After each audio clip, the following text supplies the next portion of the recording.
Grandpa, run. Emma's scream cut through the air, shattering the calm of our family cruise. Her wide green eyes pleaded silently for me to leave the luxury ship we'd boarded together in Miami, Florida.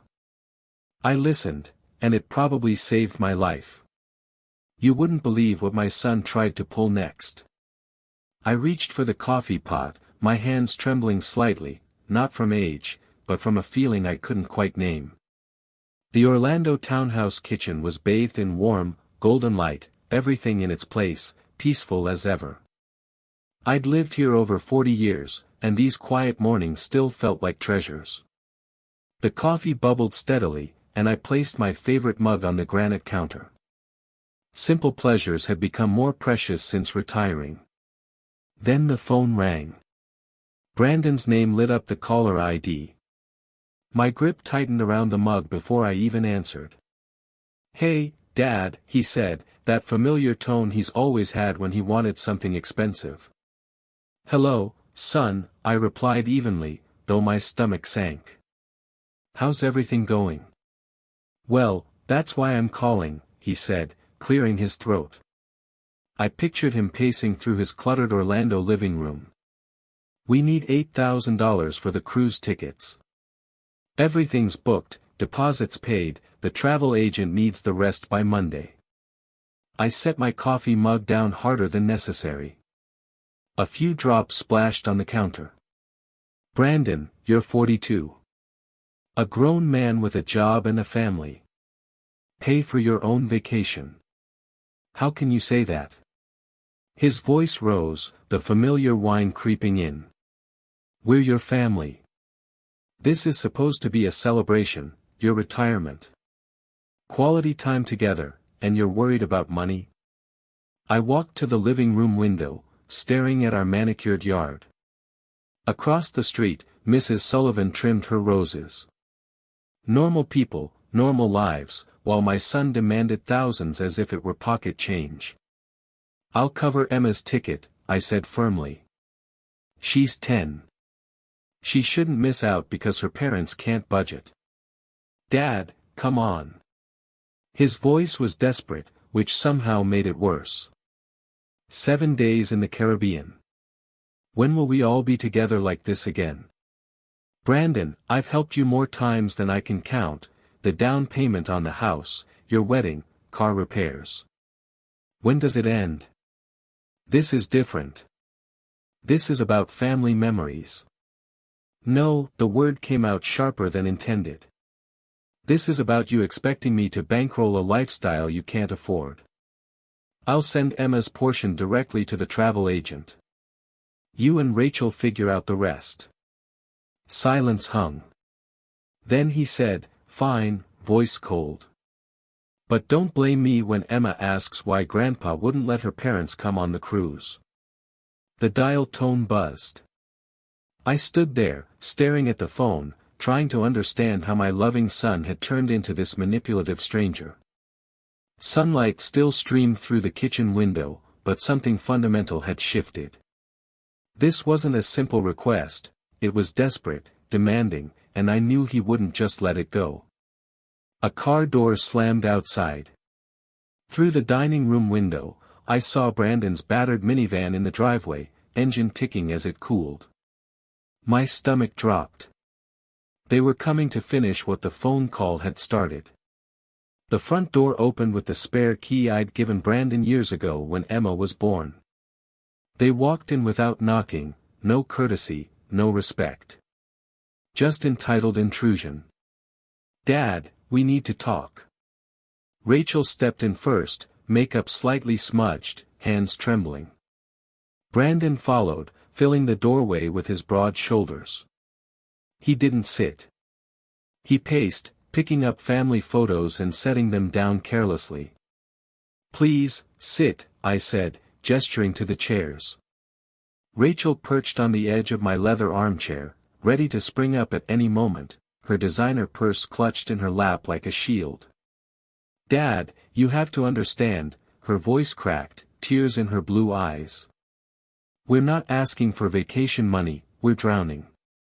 Brandon stopped pacing, towering over me as I Saturday, we owe $50,000, Rachel continued, dabbing at her eyes. Credit cards, loans, mortgage.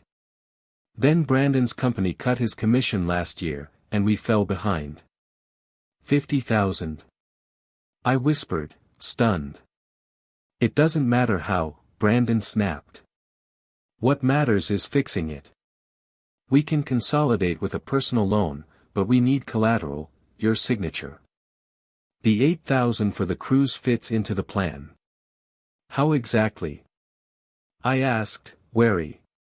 Because we need this trip, Dad, Brandon said, jaw tight. As a family. To show Emma that everything's okay, that we're not falling apart. She's been asking why Mommy cries. Rachel's sob was perfectly timed, and Brandon's voice dropped low, carrying a quiet threat. If we can't afford this trip, maybe Emma should stay home too. Don't want her to feel guilty about going while we're losing the house. The cruelty hit me like a punch.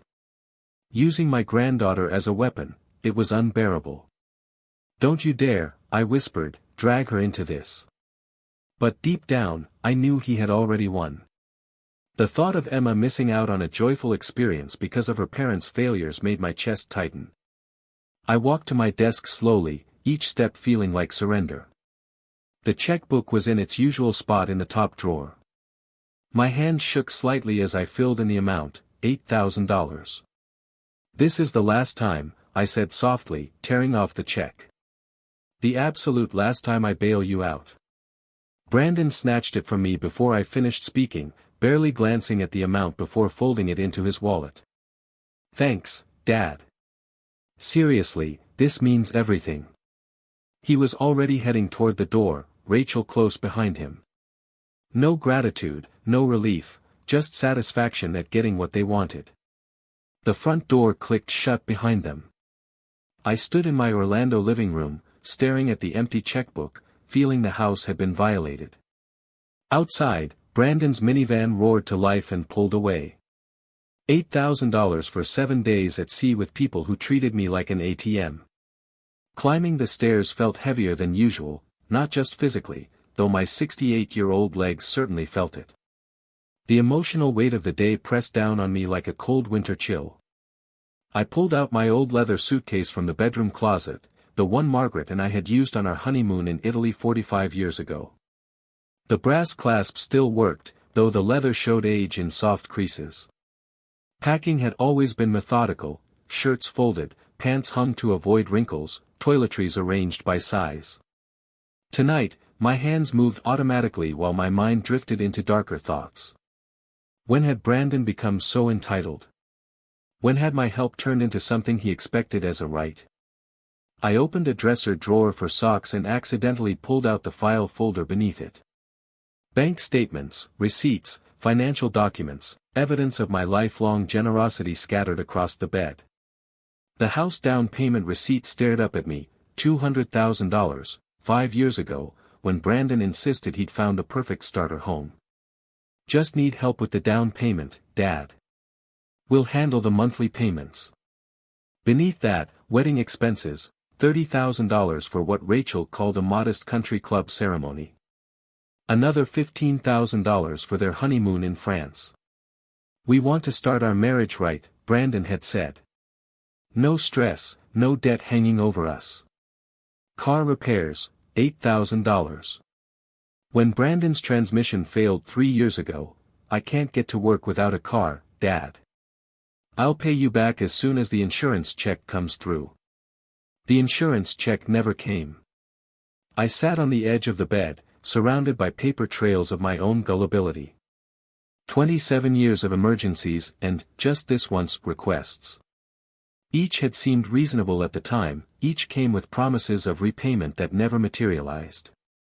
My calculator sat on the nightstand, an old habit from my business days. I punched in the numbers with growing disbelief, $200,000, $30,000, $15,000, $8,000, plus smaller amounts over the years, car insurance, medical bills, Christmas gifts that turned into loans. The total climbed past $280,000, nearly $300,000 over Brandon's adult life. The calculator's green display glared back at me, each digit a reminder of my own weakness. 40 years of saving, investing, planning for retirement, and I'd watched my son treat it like his personal piggy bank. A photo of Emma slipped from the folder, last Christmas morning. Emma's smile lit up the van as she tore open presents the night before. She hugged me tight and whispered, "I love you, Grandpa," right into my ear, while Brandon and Rachel argued quietly over whose turn it was to do the dishes. That little girl deserved better than parents who treated her as leverage. She deserved a grandfather strong enough to shield her from their chaos, even if it meant standing firm against them. I gathered the scattered documents and returned them to the folder, then went back to packing with renewed determination.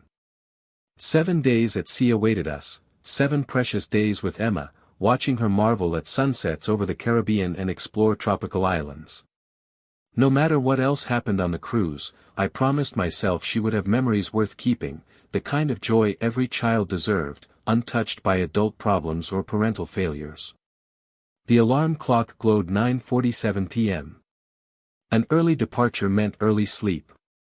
I set it for 6 a.m. and turned off the bedside lamp. Tomorrow, despite everything, I would see Emma's excitement as we boarded that magnificent ship. The next morning, sitting in the cramped middle seat of Brandon's battered minivan on the way to the port felt like being trapped in a cage. But having Emma beside me made it bearable. She was already waiting on the porch when the minivan pulled in, clutching a well-worn paperback of The Secret Garden, practically trembling with anticipation. "Grandpa, look what I brought to read on the ship," she said, holding up the book, its pages soft from countless readings. "Frances Hodgson Burnett is my favorite.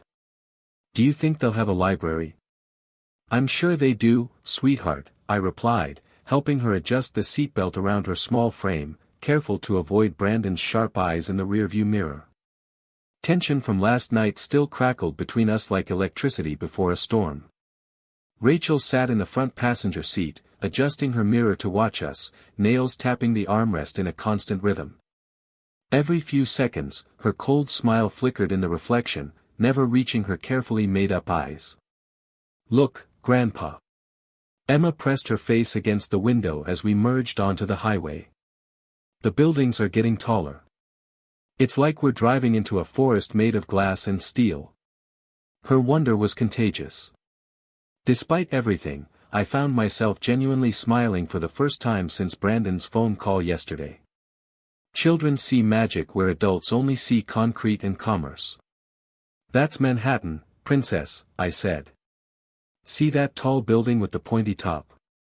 That's the Chrysler Building. It was built when my grandfather was young." "Your grandfather?" Emma's eyes widened. "Then that's my great-great-grandfather. Was he alive when dinosaurs roamed?" "Not quite that old," I laughed, ruffling her dark hair. "But he did see the first automobiles driving on dirt roads." Traffic thickened as we neared Brooklyn.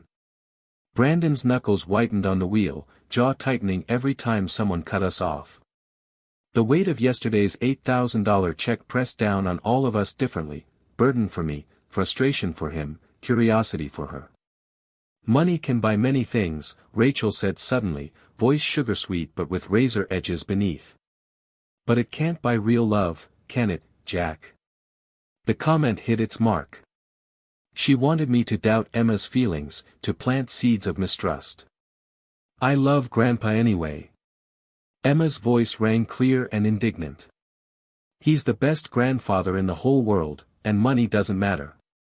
My chest swelled with protective pride. This innocent child shouldn't have to defend our bond against her own mother's jealousy. "That's right, sweetheart. You're my most precious treasure, worth more than all the gold in the world." Brandon's grip tightened further on the wheel. In the mirror, I saw his realization: Emma's loyalty couldn't be bought or manipulated. It simply existed, pure and unconditional. The salty harbor air began drifting through the van vents. Seagulls wheeled above, their cries echoing over the water. Emma bounced in her seat as enormous cargo cranes came into view, followed by the first sight of the cruise ship's towering smokestacks rising like white towers against the morning sky. "Is that our ship, Grandpa? Is that the Ocean Palace?" she asked, eyes wide. "Not quite, Princess, but we're close," I said, squeezing her small fingers. Brandon's knuckles remained bone-white on the steering wheel, while Emma chattered nonstop about the approaching maritime wonderland. Stepping out of that suffocating minivan felt like emerging from a cave into sunlight. My legs welcomed the stretch after 90 minutes of tension and cramped positioning. Around us, the cruise terminal buzzed with excited families wheeling luggage and snapping photos. But nothing prepared me for the first view of the ship through the terminal's floor-to-ceiling windows.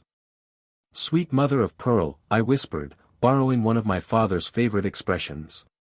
The ship rose 15 stories above the harbor, white hull gleaming like fresh snow against the April sky. Elegant balconies dotted its length like jewelry on a grand lady's gown.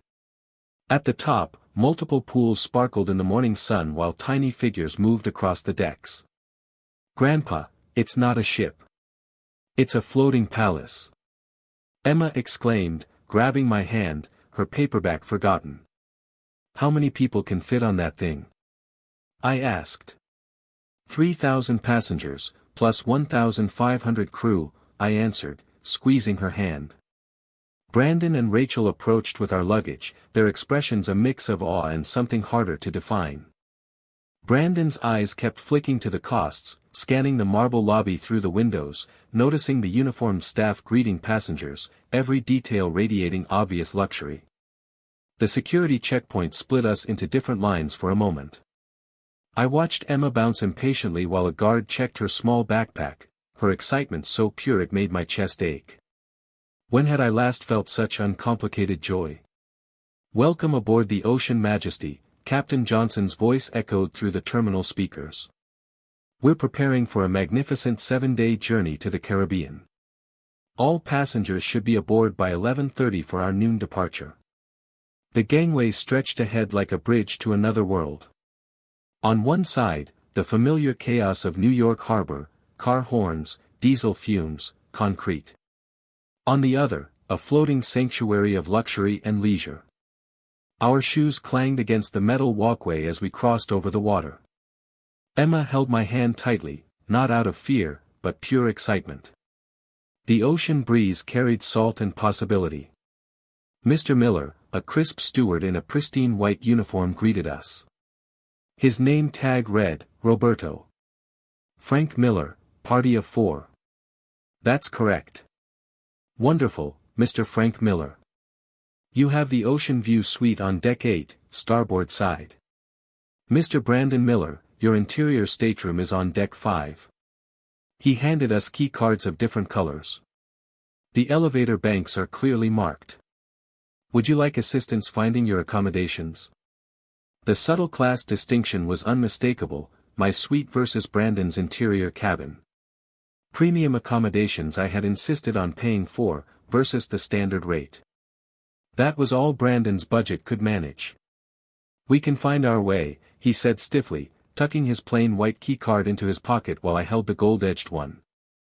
The elevator ride separated us temporarily. Different floors, different worlds within this floating city. When Emma and I reached deck 8, she gasped at the wide corridors, the artwork, the subtle luxury in everything from carpet to ceiling fixtures.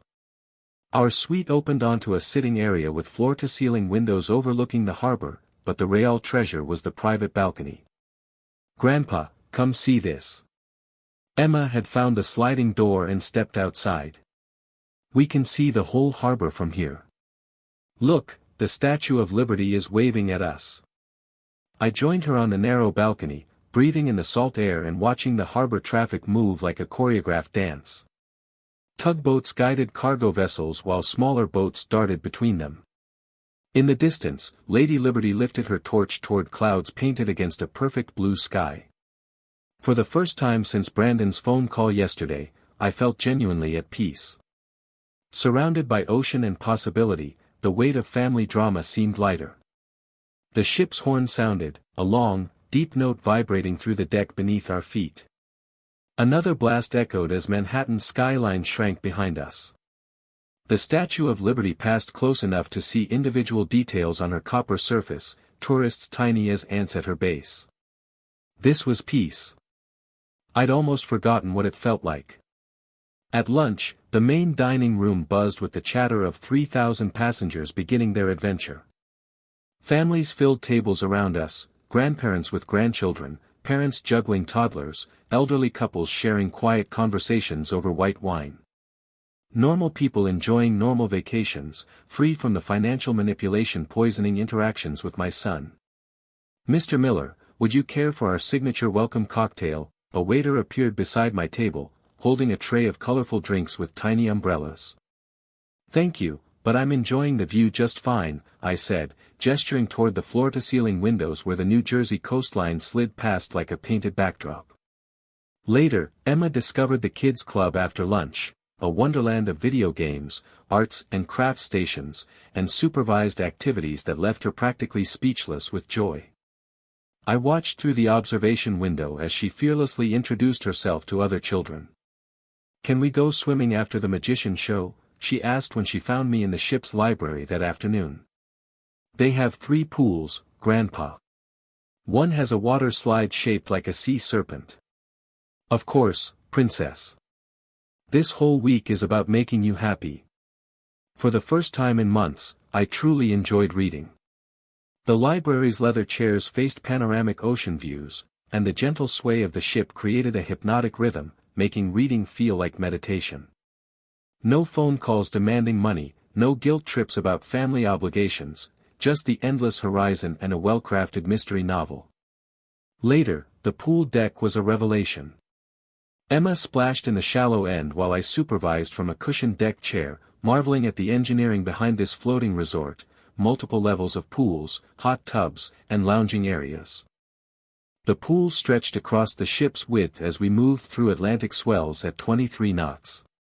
"Sir, afternoon tea service is available on the sky deck," a crew member informed me while Emma practiced her backstroke. Fresh scones, finger sandwiches, and an ocean view you wouldn't believe. The civilized luxury of afternoon tea felt like stepping into a gentler era, delicate china, polished silver service, and sandwiches cut into perfect triangles, with the endless ocean all around. I hadn't realized how much stress I'd been carrying until it lifted from my shoulders like morning fog. "Grandpa, guess what I learned today?" Emma burst into the tea service area, still damp from the pool, eyes shining with excitement. "They have a rock climbing wall that goes 6 stories high, tonight there's a Broadway show in the theater, and tomorrow we can go snorkeling in Bermuda." Her energy was contagious.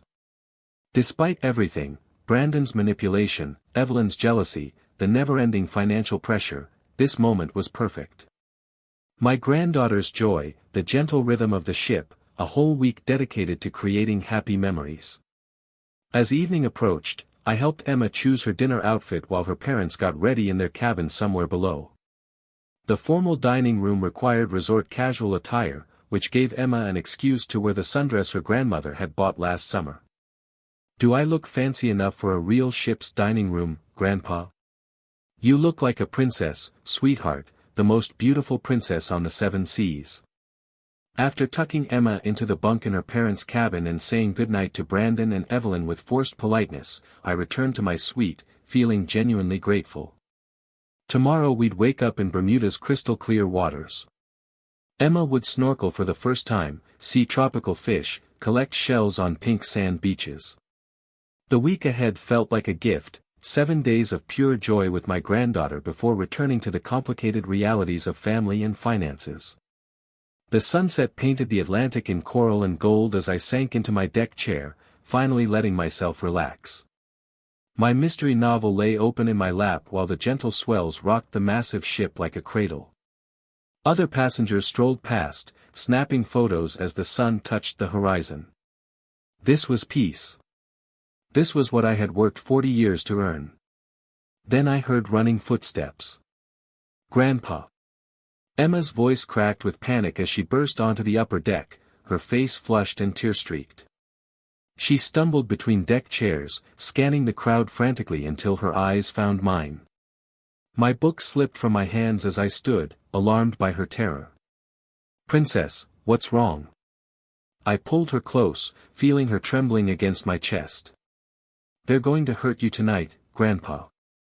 We have to get away from here right now," she whispered urgently over my shoulder. My blood ran cold. "Who's going to hurt me? Tell me exactly what you heard, Emma." "Mom and Dad. I overheard them in the bathroom. They said they'd put something in your drink at dinner to make you sleepy." Her words faltered, but the meaning hit me like a physical blow. "Are you absolutely certain about this?" I asked, keeping my voice calm even as my mind reeled. "They said they'd take you up to the deck for fresh air, but really they were going to push you over the railing when no one was looking. They said it would look like an accident, an old man losing his balance. The deck seemed to tilt beneath me, though I knew the ship was steady. Brandon and Evelyn, my son and his wife, planning my death with the same casual efficiency as if making a grocery list. They even timed it," Emma continued, glancing around fearfully.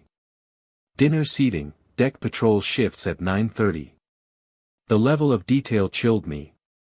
This wasn't an impulsive act of desperation, they'd researched, planned, calculated the best way to kill me and inherit my money.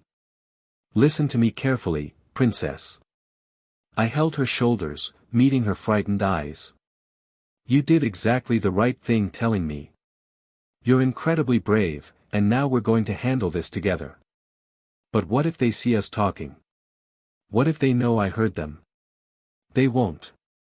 We're going to be very smart about this." My mind was already racing through options. "First, you're going to the kids' club for movie night. Stay there until I come for you. Don't go back to their cabin alone.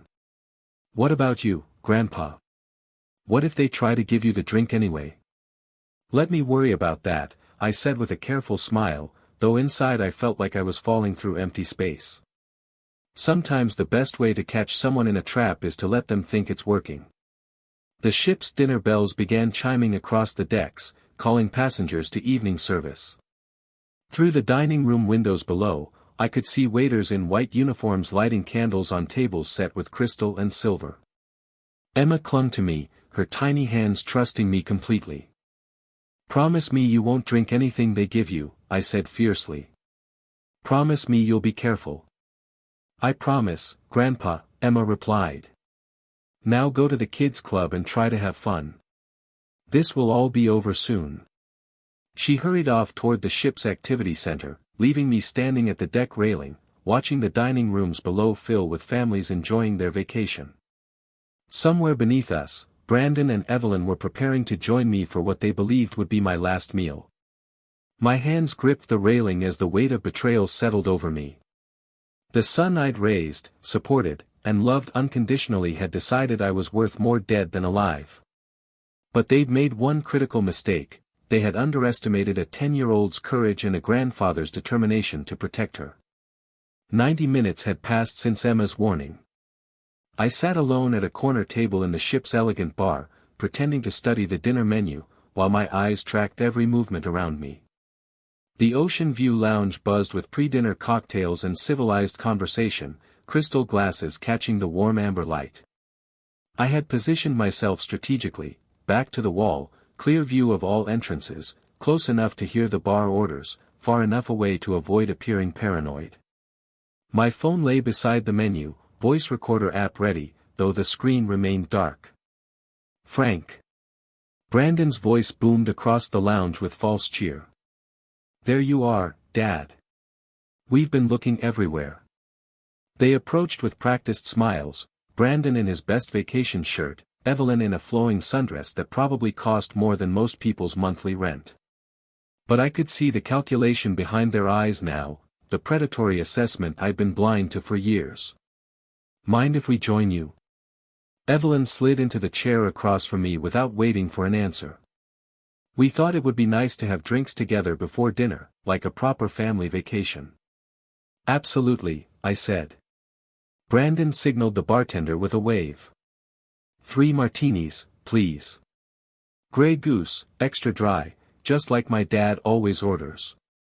The bartender nodded, but something in Brandon's tone made my skin crawl. Too specific. Too insistent. I had never been particular about vodka brands, and he knew it. Actually, I said casually, closing the menu, I'm feeling a bit queasy from the ship's motion today. Think I'll skip alcohol and stick to ginger ale. Brandon's smile faltered for a fraction of a second. Come on, Dad.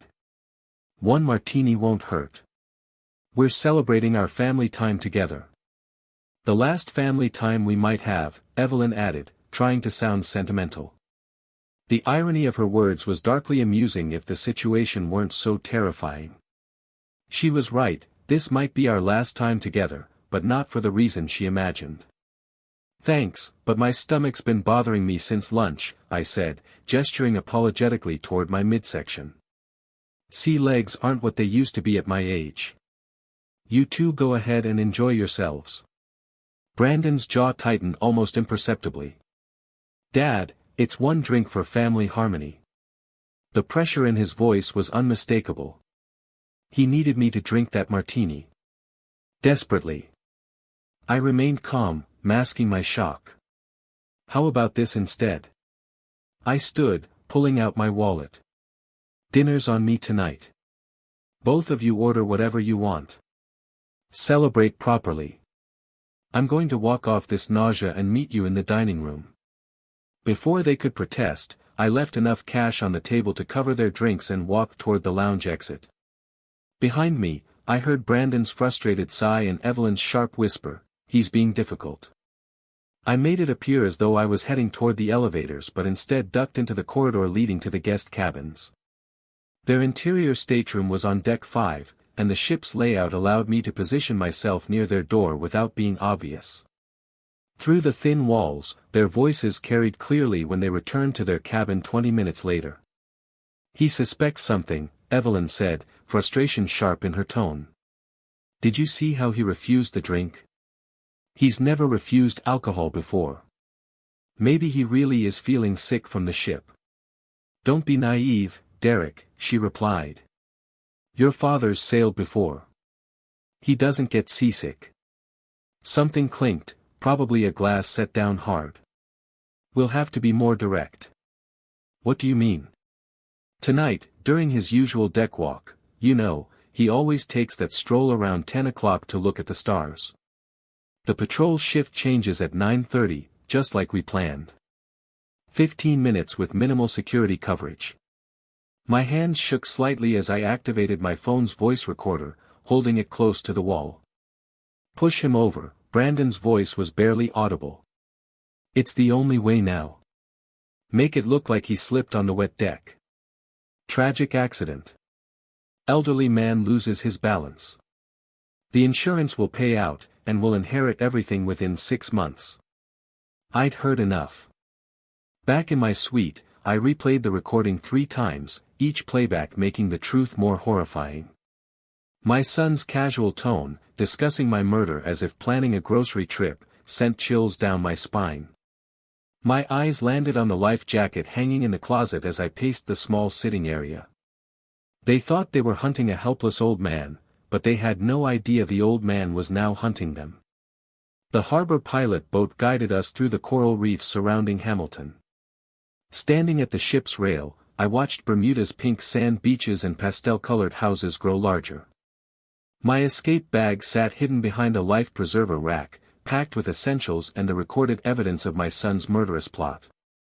14 hours had passed since I learned the truth, 14 hours of sleepless planning and pacing, while Brandon and Evelyn presumably slept peacefully in their cabin below, confident their target remained unaware. The gangway lowered with mechanical precision as dock workers secured the massive ship to the concrete pilings. Passengers began streaming toward the exits, chatting excitedly about shopping in Hamilton or swimming in crystal blue waters. I could walk off this ship, catch a flight back to New York, and file a police report safely from home.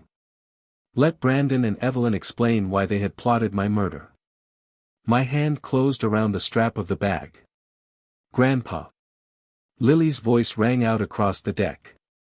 She ran toward me, already dressed for the shore excursion in a bright yellow sundress and sandals. "Isn't it beautiful? Look at the water, it's like swimming in liquid jewels." Her excitement stopped me cold. Behind her, other passengers' children bounced with anticipation, families preparing for snorkeling and beach adventures, normal, happy families where grandparents didn't have to flee from murderous relatives. "Princess, I need to take care of some business matters on shore," I lied, the words tasting bitter. "Boring grown-up stuff. You go with your parents and have fun." Her face fell immediately. "But you promised we'd go snorkeling together. You said you'd show me how to find conch shells." "I know, sweetheart, but sometimes adults have responsibilities," I said gently. "No." The word burst from her with surprising force. "Grandpa, please don't leave me alone with them. Please don't go." Her fear stopped me in my tracks. The same terror I'd seen the day before when she warned me about the drink, the fear that two people capable of murder could harm her. "They'll hurt you if I'm not there to stop them," she whispered, gripping my hand with both of hers. "And if you leave, who's going to protect me?" The words hit me like a physical blow. My escape bag suddenly felt inadequate. I had been thinking of saving myself, forgetting the most important truth: Lily was trapped here too, on a ship with two people who might decide a 10-year-old witness was too dangerous to leave alive. "You're right, Princess," I said, kneeling to her level. "I'm not going anywhere. We're in this together, remember?" "But what about the danger? What about what they're planning?" she asked. "Sometimes the best way to handle bullies is to stand up to them," I said firmly, squeezing her hands gently. "Even grown-ups need to learn that there are consequences for bad choices." Brandon and Evelyn emerged from the ship's interior, dressed for their shore excursion. They spotted us near the gangway, exchanging a meaningful glance. Brandon approached with forced cheerfulness. "Not going to shore, Dad? Bermuda's supposed to be spectacular." I changed my mind. "Think I'll enjoy the ship while it's less crowded," I said. They glanced at each other, recalculating their plan based on my unexpected decision to stay aboard. "Well, we're off to explore Hamilton," Evelyn said brightly. "Should be back by 4 o'clock for departure." As they walked down the gangway toward shore, I watched, alert and ready. I watched through binoculars from the upper deck as they paused at the dock, heads bent together in intense conversation, clearly planning and recalculating how to handle their victim's unexpected behavior. "Mr. Miller," a uniformed officer called, approaching. Security Chief Michael Smith, according to his name tag. Mid-30s, sharp-eyed, the kind of competent authority figure I had hoped to find. "I believe you wanted to speak with me about a security matter," he asked. I had called ship security 20 minutes earlier, citing concerns about passenger safety. Now, watching Brandon and Evelyn disappear into Hamilton's bustling streets, a rare flicker of confidence stirred within me. "Yes, Officer Smith," I said, voice steady. "I have something very serious to discuss. It involves threats to passengers from people who believe they can commit crimes at sea without consequence." The hunter was about to become the hunted. Brandon and Evelyn had no idea their carefully planned murder was about to turn into a trap of their own making. 2 hours after deciding to stay and fight, I made my way toward the ship's bridge, my small voice recorder heavy in my jacket pocket. This evidence could save my life, or make me look like a delusional old man. But seeing them leave without me crystallized something inside me. I was done being a victim. I knocked on the captain's private quarters. "Captain Johnson. Frank Miller from Suite 8A. I need to discuss a serious passenger safety matter." The captain, weathered and steady-eyed in his 50s, gestured me to a leather chair across from his desk. Expecting a minor complaint about service or meals, he asked, "What can I help you with, Mr. Miller?" I set my phone on the desk and pressed play. Brandon's voice filled the cabin, "Push him over during late walk.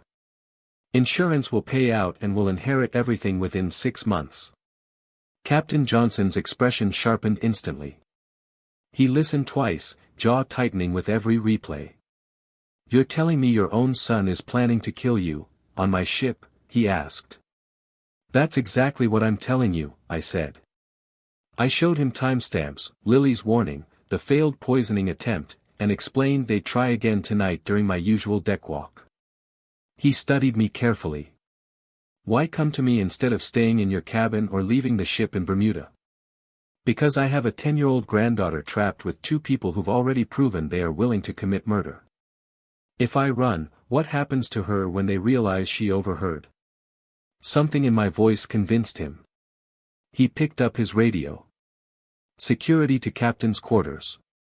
Officer Smith, priority 1. Within 3 minutes, Michael Smith arrived, mid-30s, alert, exuding authority. The captain replayed the recording as I explained the situation. "This is attempted murder conspiracy," Officer Smith said grimly. "We should contact authorities immediately." "No," I interrupted sharply. "If you arrest them now, Lily loses her parents. She's 10. She needs them, even if they're—" I couldn't finish. "Then what do you propose?" the captain asked. "Tonight, during my usual deck walk at 11:30, they'll come for me just like they planned. But this time, you'll be ready." Officer Smith frowned. "You're asking us to use you as bait. That's extremely dangerous." "I'm 68, I said calmly. "I can't outrun them or overpower them, but I can outsmart them. With your backup, we can catch them in the act without destroying my granddaughter's life." We spent the next hour planning every detail: communication signals, positioning, backup procedures. Officer Smith and 2 additional security personnel would be concealed nearby. Emergency whistle in my pocket, hand signals ready for immediate intervention. "What about the little girl?" Officer Smith asked. "She'll be safe in kids' movie night until midnight. She won't even know what's happening." As the meeting ended, Captain Johnson stood and shook my hand. "I've been at sea for 30 years. I've seen family disputes, financial desperation, even violence, but I've never seen a father show this much courage to protect his granddaughter while giving his son a chance to choose differently. Sometimes being a father means making impossible choices." Back in my suite that evening, I wrote a letter to Lily, just in case. Instructions for contacting my lawyer, accessing funds I'd set aside for her, ensuring she'd be cared for no matter what happened. The sun set over the Atlantic, painting gold and crimson across the water. In 6 hours, I would either be dead at the bottom of the ocean, or watching my son arrested for attempted murder. I sealed the letter in an envelope for Lily and tucked it into my desk drawer. At 11:25 p.m., I checked my reflection one last time: gray hair combed, cardigan buttoned, the picture of a harmless old man on an evening stroll. Emergency whistle cold against my palm, I stepped onto the upper deck. The stars stretched above, the ocean waves lapping against the ship's hull 15 stories below. I positioned myself at the predetermined spot along the starboard rail, hands clasped behind my back like an elderly gentleman contemplating the infinite darkness of the Atlantic. To any casual observer, I looked completely alone and vulnerable. But Officer Smith waited in the shadows near the lifeboat station, flanked by 2 additional security personnel strategically placed around the deck. My emergency whistle pressed warm against my palm, ready to signal the moment anything went wrong. "Dad!" Derek's voice broke the night behind me, laced with artificial concern. "What are you doing out here so late?" I turned slowly, unsurprised to see both Derek and Evelyn approaching from the deck entrance. They were dressed in dark clothing, black pants, navy windbreakers, almost invisible against the starry night. "Couldn't sleep," I replied calmly. "Sometimes the ocean helps clear my mind." "You should be more careful walking alone at night," Evelyn added, moving to position herself between me and the deck entrance. "The rails can be slippery with sea spray, especially for someone your age," Derek said, stepping closer. "Balance isn't what it used to be, is it?" They flanked me now, one on each side, gradually pressing me toward the ship's rail. The choreography was smooth, rehearsed. "Actually, my balance is fine," I said, straightening to full height. Just as my hearing was fine yesterday when I overheard your conversation about pushing me overboard. Derek's face went pale in the starlight. What are you talking about? He demanded. I know everything, son. The poison martini that didn't work. The plan to make my death look accidental. The inheritance you're so desperate to claim. My voice stayed calm, though my heart raced. I even know about the 15-minute window when security patrol changes shifts. You're delusional. Evelyn snapped, but her eyes darted nervously around the empty deck. We came up here because we were worried about you, she said, moving to block my other escape route. Derek tried to force me backward toward the rail, his grip strong, fueled by desperation and decades of resentment. But I was ready. The emergency whistle shrieked across the deck as I pressed it to my lips. Security! Security! I shouted as Derek wrestled for my arm. Shut up, he hissed, trying to cover my mouth while pushing me toward the rail. Nobody's coming to help you. That's when Officer Smith stepped from the shadows.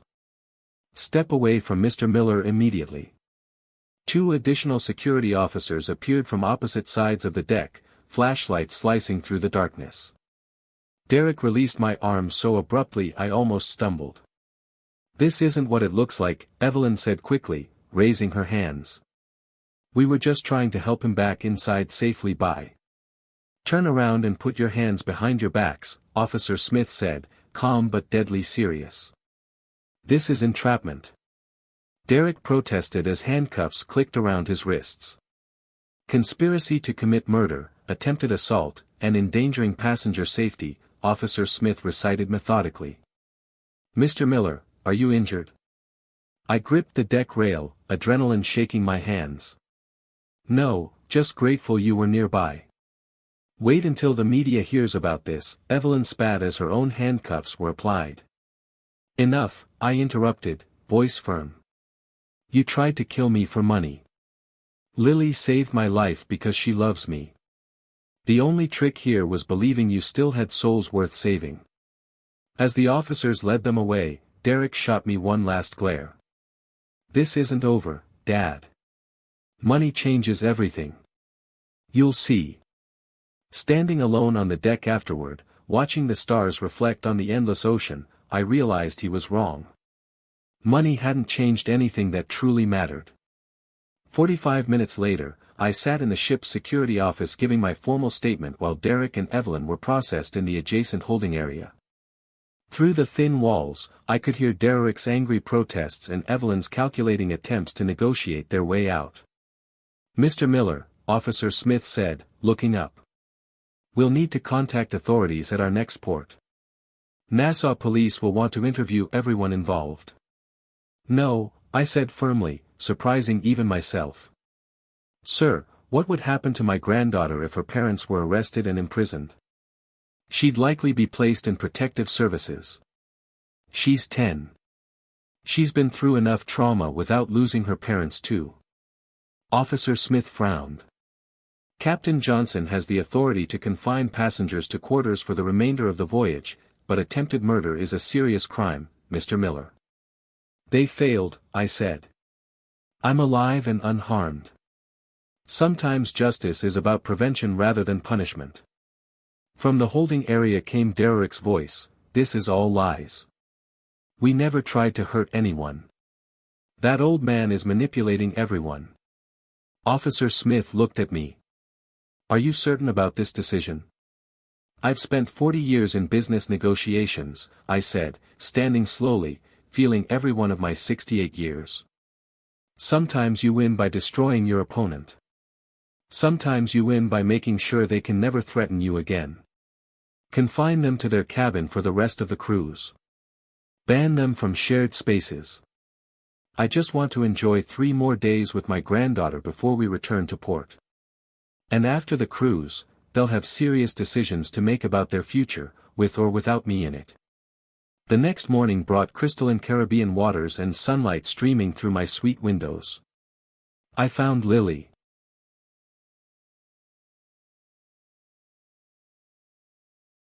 I found Lily at the kids' club breakfast buffet, chattering excitedly with new friends about all the day's planned activities. "Grandpa," she ran to hug me, her face glowing with 10-year-old joy. "Can we go snorkeling today? The activity director says the reef here has parrotfish." "Absolutely, princess. Just you and me today." I knelt to her level, choosing my words carefully. "What about Mom and Dad? Are they still feeling sick?" "They need to rest in their cabin for a few days, doctor's orders. But that means we get extra adventure time together." Her face lit up with the pure happiness only children feel at unexpected treats. "Just us?" "Really?" "Just us," I confirmed with a smile. The remaining 3 days of our cruise became exactly what I'd hoped for when this journey began, precious time with my granddaughter, watching her marvel at tropical fish and coral gardens, teaching her shuffleboard on the deck, reading together in the library while the ocean rolled endlessly past the windows. Derek and Evelyn remained confined to their interior cabin, meals delivered by room service, isolated from the joy and beauty surrounding them. Occasionally, I glimpsed them through their porthole window, Derek pacing angrily, Evelyn staring at her phone, probably calculating dwindling options. On our final morning, as Manhattan's skyline appeared on the horizon, Lily and I stood at the ship's rail, watching the sunrise paint the sky in coral and gold. "Grandpa, this was the best vacation ever," she whispered, leaning against my side. "For me too, sweetheart. For me too." I felt the emergency whistle in my pocket, a reminder of how close we'd come to losing everything. But we hadn't lost. We'd won. Not through revenge, not through destruction, but by protecting what mattered most. As the ship docked in Manhattan and passengers gathered their luggage, I kept one hand on Lily's shoulder, the other eye on the security officers escorting Derek and Evelyn to a separate exit. They would face consequences in their own time. But the little girl beside me would grow up knowing her grandfather had chosen love over vengeance, mercy over punishment, and family bonds over the bitter satisfaction of retaliation. Sometimes the greatest victory is not destroying your enemies, but ensuring they can never hurt the people you love. The sun had fully risen, warming our faces as we stepped off the ship and into whatever came next.